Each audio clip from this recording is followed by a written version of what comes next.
एक नवी શરૂઆત આશાએ આસમાન તક। રાજસ્થાનનું પોખરણ રેન્જ દુશ્મનોને હચમચાવી નાખે તેવા ધડાકાઓથી ગુંજી ઉઠ્યું। ભારતીય વાયુસેનાએ જેસલમેરની પોખરણ રેન્જમાં વાયુશક્તિ 2024 કાર્યક્રમ દ્વારા ભારત દેશની વાયુશક્તિનો પરિચય આપ્યો છે। રાજસ્થાનનું પોખરણ ભારતીય વાયુસેનાના ઉત્કૃષ્ટ એરક્રાફ્ટ, હેલિકોપ્ટર અને તેના શસ્ત્રોથી ધણધણી ઉઠ્યું છે। વાયુશક્તિ 2024ના રિહર્સલ કાર્યક્રમ હેઠળ આયોજિત રિહર્સલમાં ભારતીય વાયુસેનાના પ્રદર્શનથી દુશ્મન દેશનું કલેજું બહાર આવી જાય તેવા દ્રશ્યો સાક્ષાત જોવા મળ્યા હતા, કારણ કે આ પ્રદર્શનથી ભારતીય વાયુસેનાએ પોતાના પાસે રહેલા તમામ ફાઇટર વિમાનો, શસ્ત્રો અને અન્ય આધુનિક સાધન પ્રણાલી દ્વારા પોતાની તાકાત દર્શાવી હતી। ભારતીય વાયુસેના જેસલમેર નજીક પોખરણ રેન્જ ખાતે 17 ફેબ્રુઆરી પોતાની લડાયક શક્તિનું પ્રદર્શન કરશે। તે પહેલાની રિહર્સલમાં ભારતીય વાયુસેનાએ પોતાના અત્યાધુનિક ફાઇટર જેટ તથા હેલિકોપ્ટર સહિત મિસાઇલ ક્ષમતાનું આશ્ચર્યચકિત પ્રદર્શન કર્યું હતું।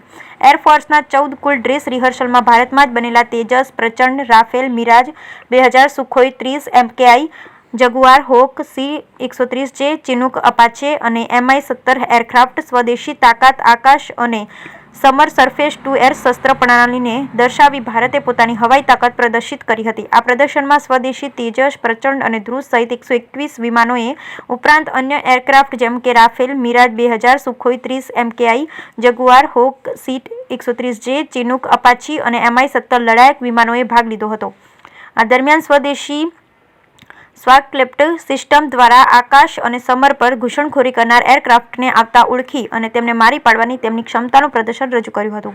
પોખરણમાં યોજાયેલા આ ફૂલ ડ્રેસ રિહર્સલમાં સૌ પ્રથમ ભારતીય વાયુસેનાએ અત્યાધુનિક ફાઇટર જેટ રાફેલે પોતાની શક્તિ દર્શાવી હતી। ત્યારબાદ એક પછી એક ફાઇટર વિમાનો દ્વારા નક્કી કરેલા દુશ્મનોના લક્ષ્યને પોતાના આધુનિક હથિયારોથી વિનાશ કર્યો હતો। ભારતમાં બનેલા પ્રચંડ અટેક હેલિકોપ્ટર રાત્રિ દરમિયાન પણ કોઈપણ ઓપરેશન પાર પાડી શકે છે। તેની સાથે જગુઆર, સુખોઈ વિમાનો દ્વારા પણ રાત્રિ ઓપરેશન હાથ ધરાયું હતું। આ સિવાય ગરુડ કમાન્ડો દ્વારા મકાનમાં બંધ આતંકવાદીઓનો સફાયો તેમજ બંધકોને સુરક્ષિત બહાર લાવવા અને પેરાટ્રુપર્સ દ્વારા જમ્પ, હોવિત્ઝર તોપ દ્વારા ફાયરની ડ્રીલ પણ યોજાઈ હતી।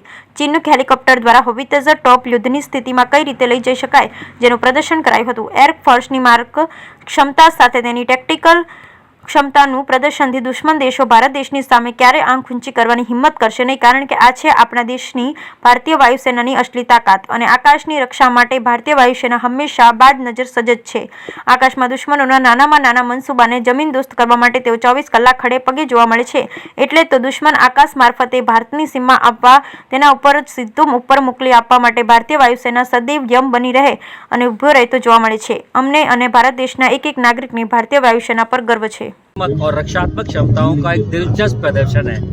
इस वर्ष के संस्करण में स्वदेशी जहाज जैसे तेजस, प्रचंड और ध्रुव सहित 120 से अधिक एयरक्राफ्ट शामिल हो रहे हैं। इसके अलावा इस प्रदर्शन में Rafale, Mirage 2000, Sukhoi, Jaguar, Hawk C-130, Chinook, Apache और Mi-17 जैसे अन्य एयरक्राफ्ट भी भाग ले रहे हैं। इस दौरान स्वदेशी सतह से हवा में मारने वाली हथियार प्रणाली, जिसको हम अंग्रेजी में surface to air guided weapon systems कहते हैं, आकाश और समर, उसका भी हमारे दुश्मन के जो घुसपैठी जहाज है उनको ट्रैक करके और मार गिराने की अपनी क्षमता का प्रदर्शन होगा। अब वायु शक्ति अभ्यास की बात करें तो विभिन्न हवाई अड्डों से संचालित होने के साथ ही लंबी दूरी और सटीक क्षमता के साथ साथ पारंपरिक हथियारों को सटीक समय पर और विनाशकारी प्रभाव से वितरित करने की भारतीय वायुसेना की क्षमता का प्रदर्शन करेगा।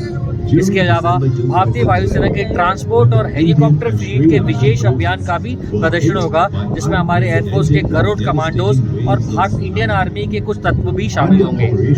ये अभ्यास दैट इज वायुशक्ति 2024 एक नेटवर्क सेंट्रिक एनवायरनमेंट में काम करने की हमारी इंडियन एयरफोर्स की क्षमता को प्रदर्शित करेगा। और मैं कहूँगा सिर्फ इतना ही नहीं, ये एयरफोर्स की हथियार प्रणाली की मारक क्षमता और सटीकता को उजागर करने के साथ ही उच्चतम स्तर की क्षमता के साथ इंडियन एयरफोर्स की काम करने की ताकत को